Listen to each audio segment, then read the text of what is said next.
Estúdio Paul, um podcast sobre cinema, séries, bastidores, tudo sobre televisão e o mercado do audiovisual do Brasil e do mundo.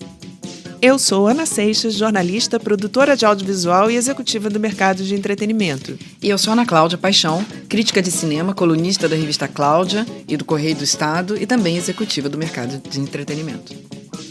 Eu sou Milton Birachede, sou jornalista, diretor de TV, crítico de cinema, escritor, essa área aí.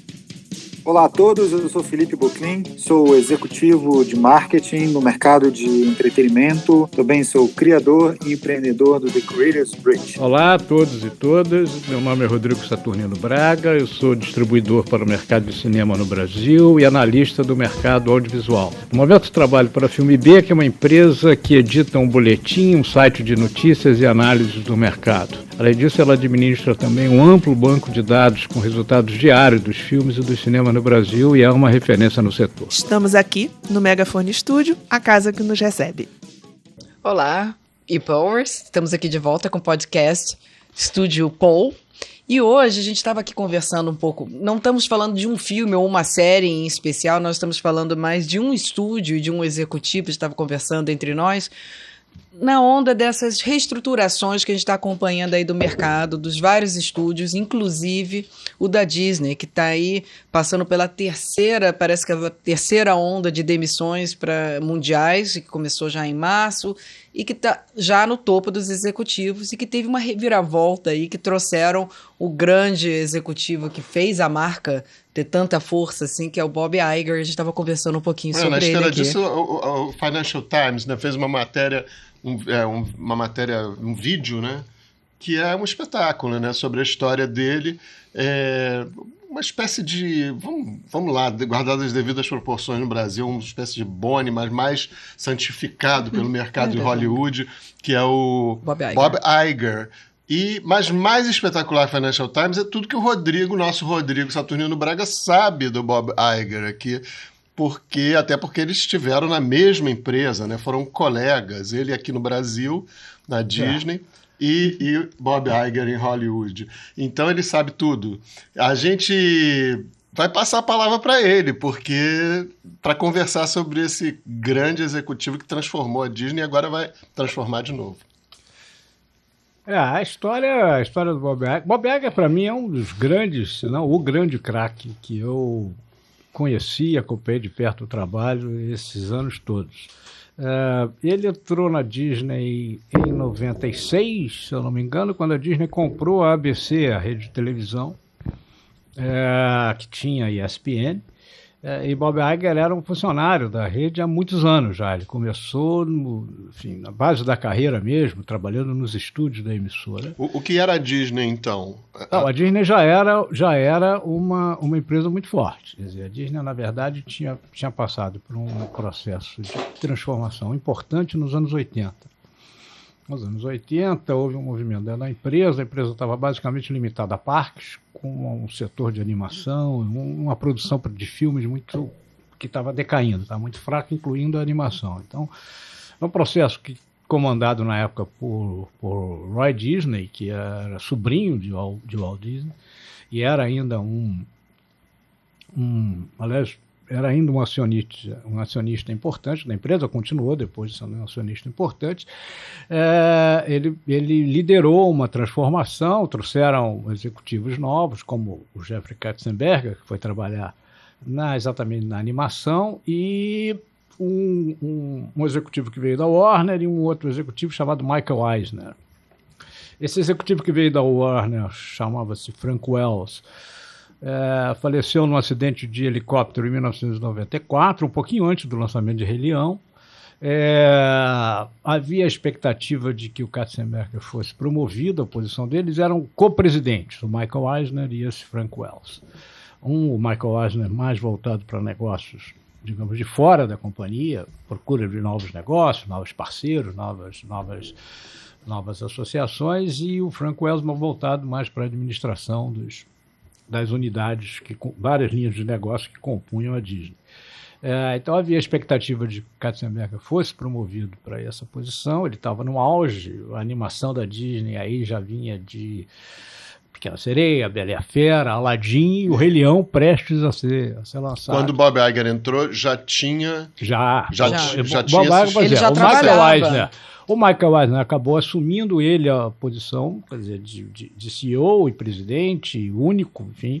O Katzenberg, inclusive, acabou saindo, foi formar a DreamWorks. O que eu quero dizer assim, já tinha Rei Leão, Pequena Sereia e não estava bem como empresa? Pois é, não estava bem, exatamente.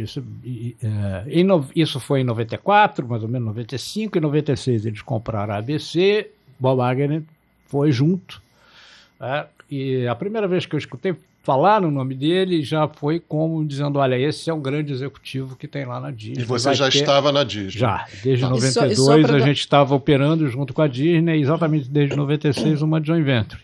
É só para dar uma referência, assim, porque para quem a ABC seria como se fosse que a Globo. Era uma grande, né? como a Porque Globo, né? Porque lá eles eram muito, não era como aqui, quer dizer, não havia essa preponderância de um canal só. De um canal só, mas era uma das grandes TVs abertas. redes, inclusive com essa, era proprietária da ESPN, que já era naquele momento o principal canal esportivo. Tá? E Bob Iger foi para a Disney, nunca teve um cargo de muito destaque. O zum era que o Michael Eisner tinha um certo receio da ascensão dele, tá? Até que no início dos anos 2000, ali 2004, 2005, as coisas começaram a complicar para o lado da Disney. A área de animação não conseguia repetir os sucessos que tinha tido com os primeiros animados dessa nova fase, mas havia Pixar, né? Havia uma parceria com a Pixar, que era uma empresa que pertencia à Apple, de Steve Jobs, e a Disney coproduzia os filmes da Pixar e os distribuía, fazia o marketing, fazia a venda mundialmente em todas as plataformas, etc. e tal. Mas todo o processo criativo era da Pixar, era de Joe Lester. Enquanto isso, a animação da Disney estava com problema e o Michael Eisner começou a ter problemas com vários parceiros, não dentro da empresa, mas fora da empresa. Né? E acabou tendo problemas dentro da empresa também. E um dos que ele começou a ter problema foi exatamente a Apple do Steve Jobs. Né? Que estava prestes o contrato ia terminar, o contrato entre a Pixar e a Disney, e eles já estavam sinalizando que não iam mais continuar com a Disney, iam levar a Pixar, enfim, para outro lugar, ou operar por vida própria, enfim. Nesse momento, a área de produção de filmes não animados, chamado live action, também não estava grande coisa, eles tinham basicamente a franquia de Piratas do Caribe funcionando e mais nada. Que era bom, né? Mas era só isso. Era só isso. Nesse momento a gente distribuía, eu era 50% era uma joint venture, era funcionário Disney e da Sony. Estava acompanhando isso de perto, e aí novamente Roy Disney comandou um processo de renovação, o Michael Eisner saiu, renunciou. Ele era um majoritário? Não, ele não era majoritário, mas era um acionista importante. Na verdade, não há um majoritário na Disney, né? Ela é muito partidinha, né? Mas ele tinha uma voz importante, não só em termos quantitativos, em termos de ação, mas por ser exatamente um sobrinho de Walt Disney que estava lá nasceu dentro daquela empresa, né? Ele conhecia tudo na empresa e era um grande incentivador e defensor da animação, exatamente. E exatamente quando viu que o setor próprio de animação ia mal das pernas, ia perder a Pixar, é o momento em que ele faz seu último movimento, acho até como acionista da Disney. Ele veio a falecer 3 ou 4 anos depois disso.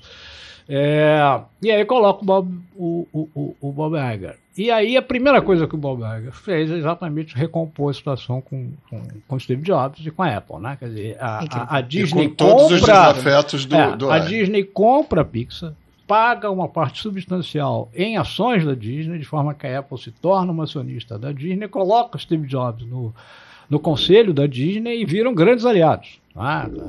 Os últimos anos de vida também do Steve Jobs, ele foi um grande aliado da gestão do Bob Iger. Eu tenho um episódio que eu presenciei, não com ele, mas em 2008, eu lembro bem de 2008, acho que foi setembro, que foi no início daquela grande crise financeira internacional, os bancos quebrando, os bancos americanos. 2008? 2008.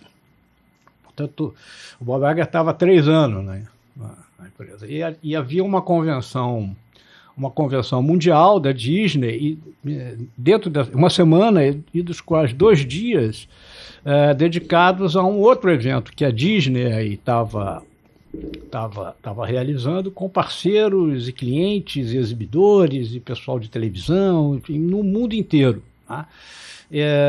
E nesse evento a Disney estava, o presidente da produção da Disney, o presidente da distribuição, estava apresentando os novos produtos da empresa para cinema, televisão, enfim, os longa-metragens, basicamente, uma coisa focada em longa-metragem.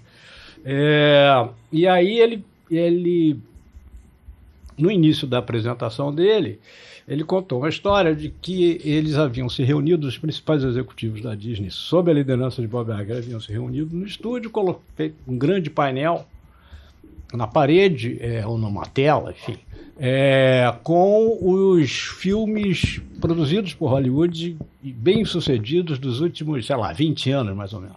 Tá? Ou seja, de 84, 85 para cá, dos anos 80 para cá, até 2000. Tá? E aí eles começaram a diagnosticar e a examinar quais daqueles filmes de grande sucesso poderiam ser um filme Disney. Um filme Disney, entendido o seguinte, é um filme familiar, é um filme sem violência extremada, sem sangue, jorrando, essas coisas, tá? Sem cenas de sexo e sem palavrão. Tá? Tipicamente familiar e tal. E aí chegaram à conclusão seguinte, que, em primeiro lugar, todos os super-heróis poderiam ser Disney. Tanto os da DC quanto os da Marvel. Tá? Que produtos como Indiana Jones e como o Guerra nas Estrelas, produção do Lucas, poderiam ser Disney. Tá? E anunciou que aquele seria o foco principal da empresa, mesmo na produção de filmes não animados. A Disney tinha uma linha de produção não animada, Sexto Sentido, por exemplo, é um filme da Disney, Linda Mulher é um filme da Disney, enfim, Bom Dia Vietnã é um filme Disney, né? Mas não, eles estavam anunciando que eles iam focar basicamente nessa linha de produção, que era a linha do Piratas do Caribe, meio que encerrava a apresentação dele aí, com o Johnny Depp, inclusive, entrando no palco, fantasiado, do Jack Sparrow e tal. Tá? Eu me lembro que eu assisti aquilo, fiquei com aquilo na cabeça, mas não era, bom, ok, foi bom que eles vão fazer esse tipo de filme e tal. Blá, blá, blá. Um ano depois, eles compraram a marca. 2009. Mas você ficou desconfiado da estratégia? Não fiquei desconfiado, não. Eu fiquei, o que a gente, não só eu, mas o que a gente concluiu era que eles iriam focar na produção desse tipo de filme. Até porque eles tinham encerrado a apresentação com Jack Sparrow. Então, é nessa linha, filmes baseados em brinquedos da Disney, em atrações dos parques. Gera licenciamento. Esse tipo de operação. Né? Não que ele fosse comprar a Marvel. Você pegou o atalho. Então, antes de eu ganhar logo... Enquanto eu faço, eu compro já os outros e já pego. Aí ele foi e comprou Marvel. Aliás, isso está ali nessa reportagem do Financial Times, né? Que a princípio foi visto com muita desconfiança, especialmente porque a Marvel, naquele momento, tinha repartido entre estúdios concorrentes da Disney os seus principais super-heróis. Tá? Eu me lembro, por exemplo, que o Hulk, o Capitão América e o Homem de Ferro estavam com a Paramount, 2 com a Paramount, com a Universal, ou os 3 com a Paramount, agora eu não me recordo direito. O Quarteto Fantástico, todo o universo do X-Men com a Fox. O Homem-Aranha com a Sony. Então, quer dizer, se você comprasse a Marvel, você ia ter obrigatoriamente que respeitar esses contratos. E você vê que até hoje eles estão, agora que estão chegando. Né? E ele fez isso de fato, né? Ele fez isso de fato, só que ele foi na Paramount. Ele certamente identificou onde a possibilidade era maior. Eu sei que ele foi na Sony, a Sony falou, não, eu tenho um contrato, quero cumprir, somos amigos e tal, mas isso aqui eu não posso perder o Homem-Aranha. O Homem-Aranha já era, aliás, é até hoje a principal franquia da Sony. Então a Sony também, tipo, eu faço qualquer negócio desde que eu produzo o filme.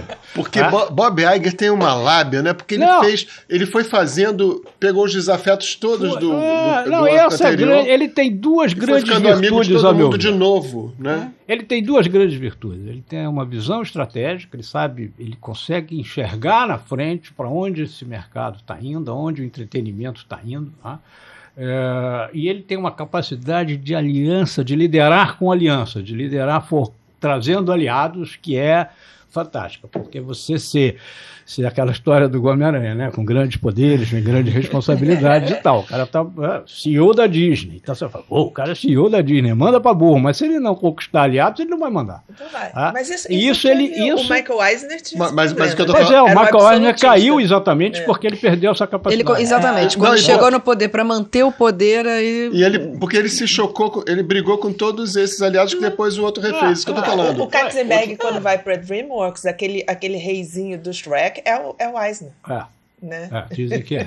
Então, porque só uma coisa que a gente tinha comentado, e aqui fica uma sugestão para quem está ouvindo. Tem um documentário na Disney chamado O Despertar da Bela Adormecida, que é sobre a história. Tudo isso que a gente está falando começa tem lá no documentário com as imagens, com tudo, como é que foi toda essa questão do departamento de animação da Disney. Tem o Roy Disney brigando com o Katzenberg. O Katzenberg, em tese, foi o cara que queria tirar a Part of Your World da Pequena Sereia. A Disney abrindo as entranhas no documentário. Total, também. E não sendo necessariamente simpática com o Katzenberg nesse documentário. E tem Bob Iger falando lá? Tem todo... Não, enfim, aí na realidade ela mostra muito esse período da entrada do Eisner e então, como é que foi essa construção. Por isso, você e Power vai ver de quem a gente está falando, ele falando nesse documentário da Disney. Ele comprou a Marvel, ele conseguiu trazer para a Disney, pelo menos os personagens que estavam com a Paramount e com a Universal também, né? E aí ele quase todos os Vingadores estavam ali, exceto o Homem-Aranha, que estava na Sony. Depois ele acabou fazendo um acordo, renovando mesmo, quer dizer, fazendo um novo acordo com a Sony, através do qual,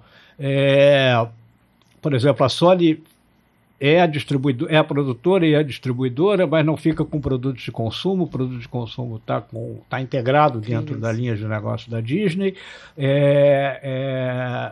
A Marvel passa a ser uma coprodutora efetiva com poderes de influenciar do ponto de vista criativo, e a franquia do Homem-Aranha voltou a ser uma franquia muito forte, que também teve lá seus problemas, e depois dessa renovação voltou a ser. E o Lucas participa em que nível? Assim? Pois é, o Lucas é outra, quer dizer, primeiro em 2009 foi a Marvel, ele acertou a Marvel, e 2 ou 3 anos depois, aí a gente já não estava mais junto, a gente foi até 2010, o Lucas. Né?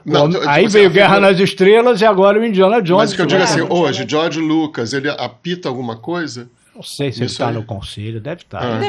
Ele não abriu. Ele também era muito controlador também, para ter aberto mão de tudo. Abrir mão, quer dizer, do IP que ele conselho dele, né? Quer dizer, por exemplo, quando ele compra a Pixar, né, ele resolve 2 problemas, porque ele botou o criativo da Pixar, que era o Joe Lasseter, como presidente da animação da Disney.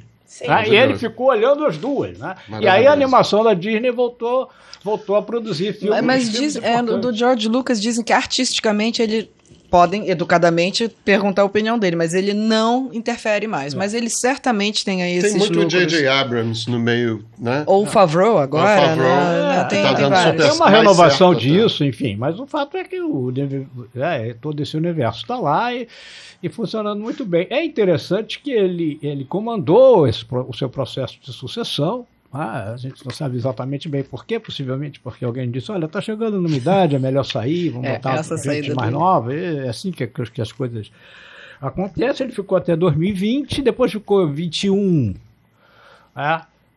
Isolado em casa. Mas ainda como presidente do Conselho da Disney. Né? Então ele ainda tinha uma certa participação. Ele saiu mesmo em 2022.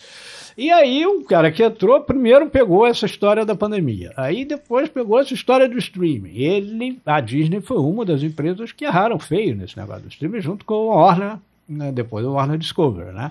De apostar tudo no streaming, né, desacreditar do mercado do cinema, que primeiro estavam fechados, mas depois iam reabrir, de reduzir janelas, de fazer lançamentos simultâneos. Começaram, por isso, também a abrir uma frente de briga com os talentos. Né? E aí, depois... Scarlett Johansson, por exemplo. Que ganhou um processo milionário contra eles. Né? E criou o precedente perfeito para essa discussão. Ela, com certeza, o caso dela mudou todos os contratos. Claro, e estava certo. Deixa eu só fazer um parênteses, porque para o público brasileiro que conhece a Disney muito pelo férias de verão nos parques, qual o nível de apreço nesse turbilhão de negócios Bob Iger em relação aos parques? Diminuiu alguma tensão ou manteve? Não, acho que sim. Com relação aos parques? Isso, aos parques. Não, aos parques, eu acho, as notícias que eu tenho, é que os parques voltaram a operar em níveis espetaculares, né? Todo mundo fala que os ingressos subiram muito. Pois é, eu ia falar disso. Parece que os ingressos subiram, mas eu não muito, tenho... Mas todo mundo está vivo e lotado. Eu estive esse ano lá, lotado igualzinho. Lotadíssimo, porque, enfim, é uma coisa... Ir ao parque da Disney é uma coisa especial. Então, de repente, o cara paga mais caro. E são grandes grupos. Um pouco mais caro. E tem essa coisa da pandemia também. As pessoas ficaram muito tempo sem poder viajar. Então... As notícias que eu tenho é que vai tudo muito bem, obrigado. Agora, tem inclusive uma frente ali. Eu estou muito curioso para ver como ele vai resolver essa frente política lá com o governador da Flórida. Isso, né? Por isso também que o Ron DeSantis, que é basicamente o que Ana. Ele, assim, quando a Disney, o Walt Disney sempre quis construir a Disneyland, né? O Disney World, e lá nos anos 60, a Flórida, quer dizer, o estado da Flórida forneceu, vou resumir muito, simplificando muito. Começou na Califórnia. Começou na Califórnia, mas 50, o espaço, não havia um espaço físico para a visão que o Walt Disney, que ainda estava vivo, queria. E aí o governo da Flórida ofereceu a ele todas as vantagens para levar esse investimento, para ele levar isso para a Flórida. E ele escolheu lá o centro da Flórida, porque era uma questão aí também de temperatura, de não estar tanto na rota de furacão. Uhum. E eles escolheram, então, Orlando era uma cidadezinha mínima, e eles foram lá e criaram aquele universo que hoje que é lá. Então, basicamente, eu não sei, aí eu não sei quais são as isenções de impostos, eu não sei como é que é isso. Sei que o governador está querendo rever esse acordo, agora 50 anos depois da só para lembrar, esse governador é o maior antagonista do Donald Trump na indicação do Partido Republicano para as próximas eleições para presidente. Antagonista mas querendo dizer gente ali na linha. Mas eu não sei mas eu não sei qual dos dois é pior, né? É mais conservador porque ele é xenófobo, racista, misógino. O que ele alega é exatamente isso, que a Disney incentiva a diversidade, incentiva que se ensine nas escolas que não há diversidade de gênero e tal. Então, assim, só que agora com aquele universo ali, porque hoje quando se você for lá em Kissimmee e Orlando, assim, é Disney, dava pra mudar o nome da cidade, porque todo mundo fica em Kissimmee, né? É muita coisa, e é um universo, cada parque mais espetacular do que o outro, então mas isso é importante, isso que o Rodrigo falou, na raiz da coisa do Ron DeSantis é motivado por uma questão religiosa também dessa guerra contra a identidade de gênero, contra a diversidade, contra a afirmação LGBTQIA+. Mas voltando enfim, mas a gente estava voltando a Bob Iger. Não, pois quer dizer, aí mas fundamentalmente, quando foram fazer as contas, né, isso não tem jeito, acaba sempre aí, né? Legal, então agora o streaming, faz as contas. Você perdeu 100 em cinemas, você perdeu, 50 no VOD transacional, que é aquele que aluga. Quanto é que você ganhou 150 a mais no streaming por assinatura? Não. Então você perdeu quanto? $1 bilhão. Tá bom, tchau. Tchau, né? No Valeu, caso, ele obrigado. perdeu até mais do que isso, mas enfim, arredondando, né? Tchau. Tá? Então, não tem pandemia, não tem, enfim, tragédia que segure. Quer dizer, que você não tem desculpa. É uma coisa que você optou por isso, né? Fora os conflitos que você começa a ter com talentos e tal. Né? Resultado, eles foram lá, né? Chama ele de volta. Chama ele de Só volta. aposentadoria agora não. Chama ele de volta. E ele estava ali, né? Ele está dizendo que ele tá se inspirando nessa volta no Steve Jobs. Ele deu uma declaração. Que voltou depois voltou para Apple. E eles tinham uma parceria, né? E sem esquecer que, assim, eu estou vendo aqui, tem uma revista Time, né, dos 100 pessoas mais influentes do mundo, tá ele. Não, ele era como eu chamava na matéria, ele era o rei de Hollywood, ele era o cara que todo mundo gostava, todo mundo temia, todo mundo queria fazer negócio. E a gente estava conversando um pouco mais cedo. Deixa só para completar o que eu estava falando, a pessoa em que mais penso, diz ele, que tive a sorte de observar de perto é Steve Jobs. Ele foi trazido de volta para uma empresa que havia fundado, circunstâncias muito diferentes. Mas falar com ele, quando o fiz, e refletir sobre quais foram suas experiências, me fizeram aprender muito com isso. Uma é que quando você é trazido de volta e concorda em voltar, você tem que fazer isso com um entusiasmo inacreditável e sem um pingo de hesitação. Então, você tem que saber muito rapidamente o que se espera que você realize e o que você pode realizar. Então, faça isso com uma resolução incrível, um zelo incrível, uma energia incrível. É um pouco a história do Steve Jobs também. Mas é isso que a gente estava conversando também um pouco mais cedo, porque, né, é o que a matéria, de novo, a gente vai... Vamos botar lá no link, a gente põe lá no comentário o link dessa matéria do Financial Times. Ela fala exatamente assim, ok, ele pegou um momento difícil, ele superou outros momentos economicamente difíceis, né, e sempre foi incrível. Mas agora, com tudo que está acontecendo, fica aí, o que ele vai tirar da cartola? Como é que ele vai inventar aí de novo todo o jogo? E eu acredito nele. Eu nem sei se ele tem, enfim, a gente nunca sabe, quer dizer, está lá, o que pode acontecer em termos de inventar. O último grande movimento dele foi comprar a Fox, né? Que foi, se não me engano, em 2017. Né? Que muita gente diz até hoje que não foi um grande negócio. Também a ver, mas o que importa agora, eu acho, Fox hoje está Plus, Star. Ele acabou com a marca. Ainda tem alguns filmes que estão sendo lançados com Searchlight. o Banshees, por exemplo.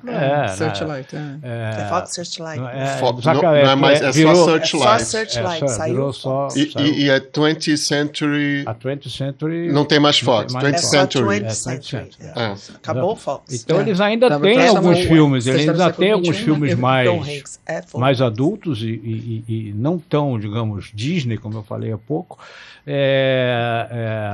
Mas eu acho que a grande tarefa dele vai ser, em primeiro lugar, reconstruir algumas alianças e unir a empresa e refazer algumas coisas, como, por exemplo, não limitar as suas plataformas à exibição dos seus próprios filmes, independente do ano de produção ou da série, né? Ou seja, a Disney tirou todos os filmes da Netflix, coisa que a Warner e os outros fizeram a mesma Warner coisa. também fez.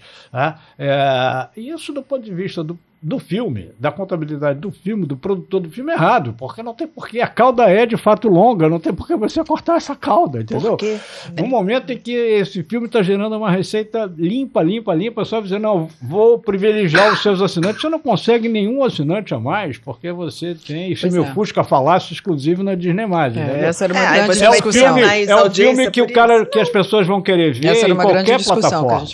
Não tem porquê você eliminar assinantes de outras plataformas. Porque é o filme que está perdendo. O valor da exclusividade serve uma pauta longa para a gente também, para a gente discutir isso. O conteúdo perde, o consumidor perde, né, essa exclusividade nas plataformas, o meu conteúdo é só meu, Quem perde somos nós todos.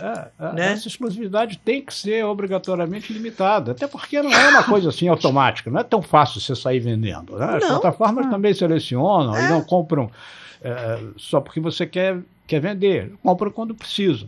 Mas também não faz sentido não fazer, porque mal ou bem, a plataforma vai fazer com outro, que foi, por exemplo, que a Netflix fez. Tá bom, não posso comprar de você, eu compro do outro. Eu compro do outro. E trouxe no mercado internacional e está muito bem, obrigado. Abriu hoje uma mercado. Então agora você vai mercado. voltar, fazer negócio com a Netflix, eventualmente com outras plataformas que existem também, não só com a Netflix. Você tem que fazer com todas. E você não tem como obrigar o assinante a assinar todos. Eu vou assinar todos para poder assistir.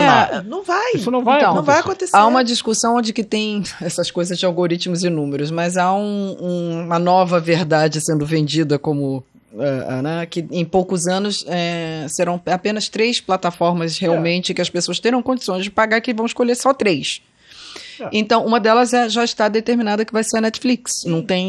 Então, as outras estão brigando pelo segundo e terceiro lugar. Né? A Também acho que o cara chega para mim, não, né? Rodrigo, aconteceu o seguinte, eu entrei na máquina do tempo do professor Pardal, que aliás é Disney, fui lá na frente ver o que estava acontecendo e voltei. Bom, então tá, então é isso que vai acontecer.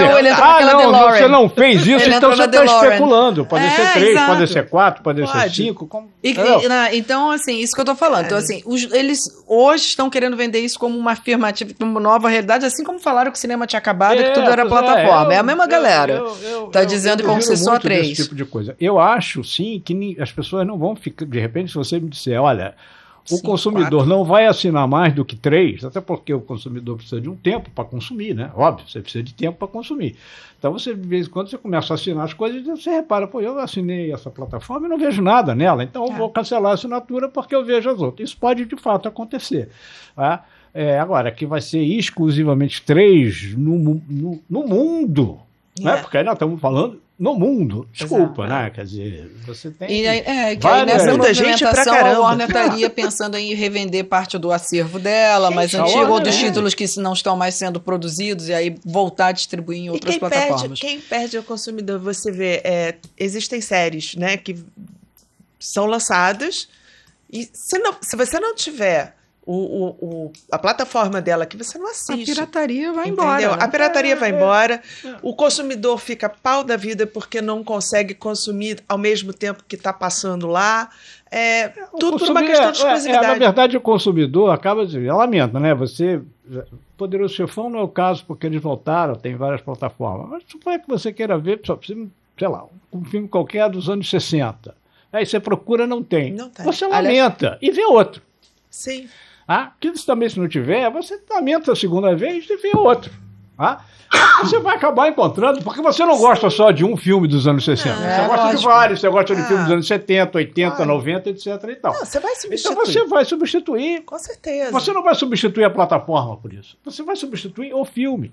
Então, para quem tem aquele filme, para quem tem os direitos do filme, para quem produziu aquele filme, esse é que está perdendo, porque ele podia estar vendendo para uma plataforma específica, e para outra, e para outra, e para outra, e não está. Isso, a história do... Eu fiquei impressionado com isso, mas assim, o Cidade de Deus, quando fez 25 anos, botaram na Netflix, foi durante algum tempo aqui no Brasil o primeiro... Um filme de 25 anos atrás. Isso. Caramba. Agora, aí você fala, não, se não tivesse, você acha que alguém ia sair correndo desesperado para ver Cidade de Deus? 2 ou 3, talvez, entendeu? E possivelmente iam pegar emprestado o DVD de alguém, iam ver no computador, sei lá, iam tirar um DVD velho e ver, e se é que isso ia acontecer, possivelmente não iam ver. Então, na verdade, foi uma forma de você reapresentar o filme para, inclusive, alguns novos consumidores, porque certamente ele não foi parar ali naquela posição com quem já tinha visto. Já viu. Foi com um público novo, né? Então, ficou bom para todo mundo, ficou bom para a plataforma, ficou bom para quem vendeu o filme para a plataforma. Gente, eu estou vendo aqui, tem relação com a Disney, né?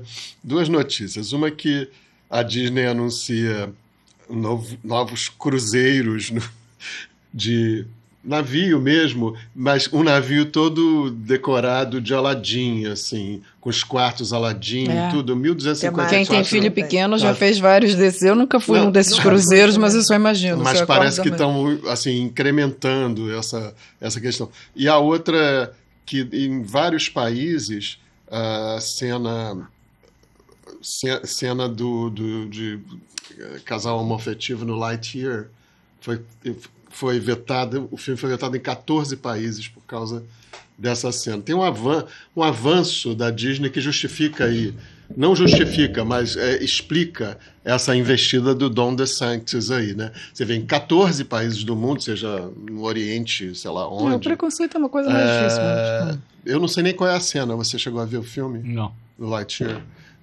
do Buzz Lightyear. Enfim. Eu não vi.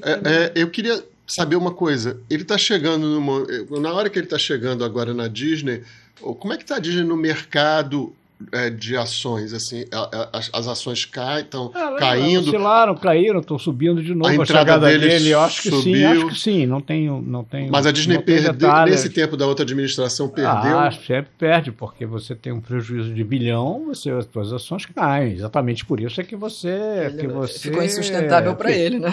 Diz, olha, sai. É quase que isso que determina, né? Não, para mim é isso que determina. É como técnico de futebol, gente boa, o cara é ótimo, entende tudo, mas perdeu 10 jogos seguidos, já lamento muito. Pode... O Fios vai entrar, gente. Nosso ninja da Terras Altas. Isso, ele vai pegar o chegando. Finalzinho do Bob. Do Bob vai falar um pouquinho com a Iger. gente. Mas, enfim, eu tenho também uma coisa que ele vai ficar só 2 anos, né? Então eu tenho que arrumar a casa. E fazer os sucessores nos diversos setores. A princípio, 2 anos, enfim, essas coisas vamos ver. Quem que ficou no lugar do John Lasseter? Não sei. O John Lasseter saiu em 2017 até com problema de assédio, não sei exatamente. Mas ele era o cara da Pixar, né? Pelo que eu sei, ele ainda tem alguma coisa no ponto de vista de conselho, consultor, alguma coisa assim, porque ele não foi para lugar nenhum, enfim. Também ele pode certamente ter se aposentado e tal. Por conta disso, mas ele era o cara mas eu acho que ele ainda tem alguma coisa a nível de consultoria da própria Disney e tal. Sim, Toy Story, Vida de Inseto, a Pixar toda. Não, esse documentário que eu falei, tem ele, o Tim Burton, todos eles garotinhos lá. Mas eles esse filme que está em cartaz, esse filme que está em cartaz, que entrou agora, Elementos, é um exemplo disso, né? Porque a água convivendo com o fogo, com a terra, é um exemplo de diversidade, tá? Sim. O filme senão é uma flopada, né? Mas enfim, é isso, né? Quando você começa a olhar os números com atenção, você vê o seguinte: bom, é o único que não tem franquia nenhuma, é o único realmente original. Você pega as grandes aberturas de animação do ano aqui no Brasil, por exemplo, ele acho que é a 5ª.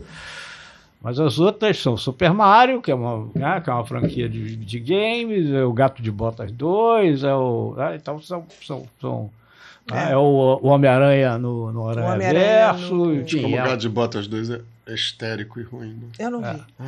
Eu não gostei também. É muito ruim. E eu curto essa franquia do Shrek, desses personagens todos. Mas o Gato de Botas tem que acontecer 30 coisas em 1 segundo. É histérico, É histérico demais, gente. As crianças vão ter uma crise epilética, igual aqueles outros... Pokémon. Os Pokémons. Oi, Fios. Os Pikachus. Hello. Seja bem-vindo. Estou na área, hein? Olha aqui, eu já não estava sabendo o que fazer aqui sem você. Estou na área, Milton. Não sabia mais o que fazer aqui. Bom, a gente estava falando aqui da Disney, do Bob Iger. Fios está no ar. Fios estava traindo a gente com outros compromissos. A gente estava aqui conversando sobre a Disney, sobre o Bob Iger. O Rodrigo deu uma aula aqui pra gente sobre a história da Disney, foi muito bacana. Maravilha. Você aí como consumidor, que é fã também de Marvel e tudo, o que você acha? Qual é o desafio principal do Bob Iger agora que ele voltou? Saiu, mal saiu, voltou. Poxa, eu acho que eu posso talvez me repetir, né? Mas eu não sei o que o Rodrigo, que você não falou, mas o mundo mudou, né? O mundo mudou bastante né, de um tempo para cá, especialmente pelo volume de conteúdo, o volume de possibilidades, de oportunidades, o economics mudou, não só na produção, mas também no consumo.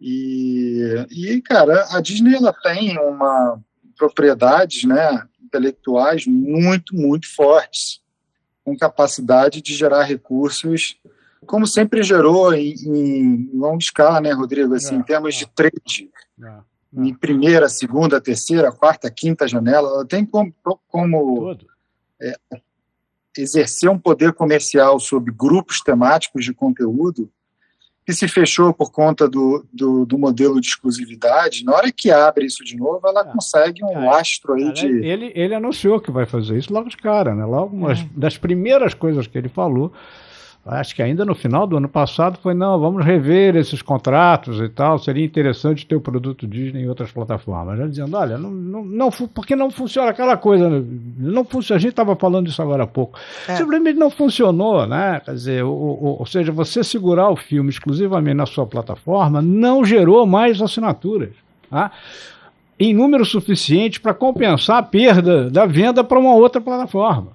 No momento, claro, que a exclusividade não é mais necessária do ponto de vista mercadológico. Enquanto ela é necessária, perfeito, sem problema nenhum. Mas chega um momento que não faz sentido, né? Você segurar eternamente uma propriedade, mesmo que teoricamente, né? Você, numa plataforma, na nuvem você tem espaço para tudo, mas tem um certo custo operacional ali, né? De manter o filme, de legenda, de pagamento de... Então tem um certo custo, né? Que você você não gera mais receita, né? Então é melhor você deixar outro explorar também, né? Isso não mudou, né? Isso é uma coisa que não mudou. Não.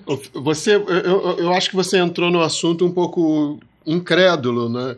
Você falou: o mundo mudou, como se o Bob Iger fosse já uma pessoa que talvez não vá ser o Bob Iger de antes, de 15 anos atrás.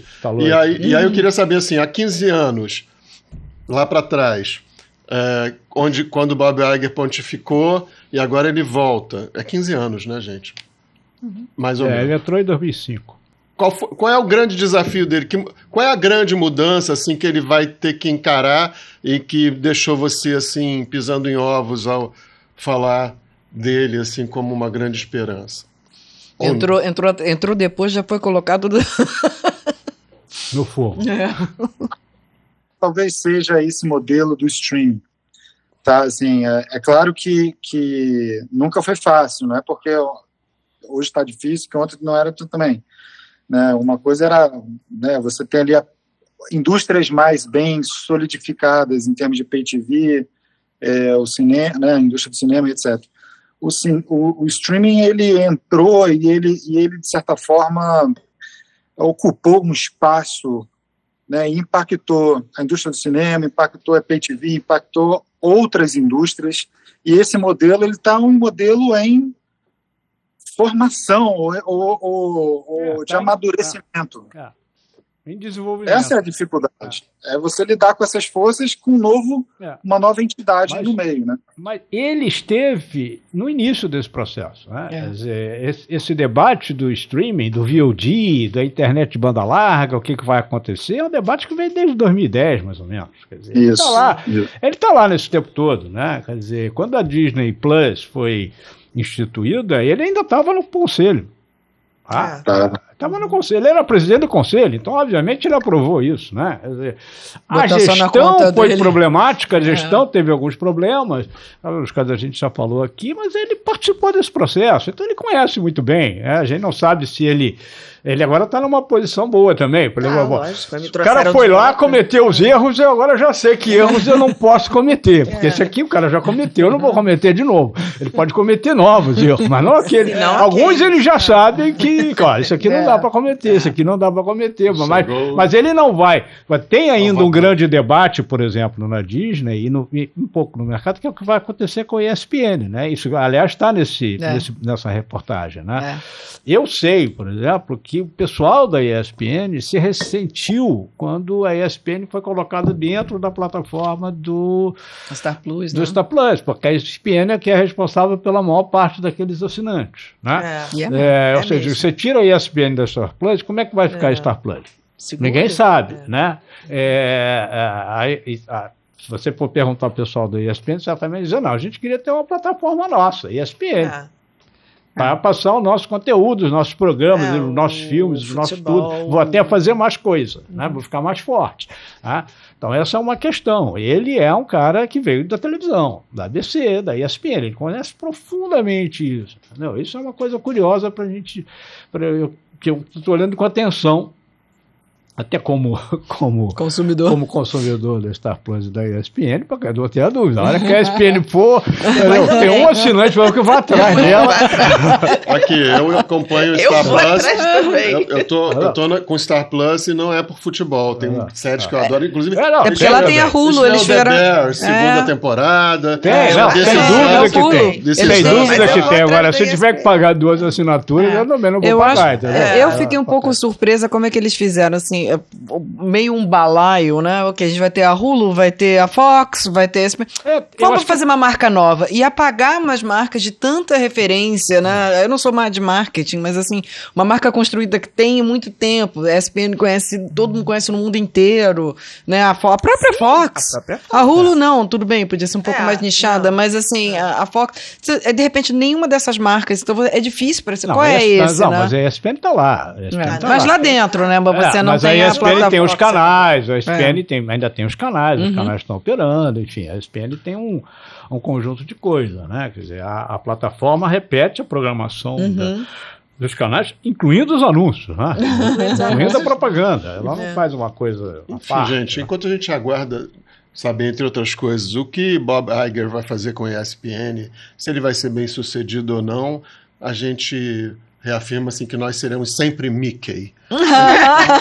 Aqui eu acho que fica o nosso Estúdio Paul dessa semana. Um beijo para vocês. Bye, bye. Tchau, tchau. Tchau, beijo!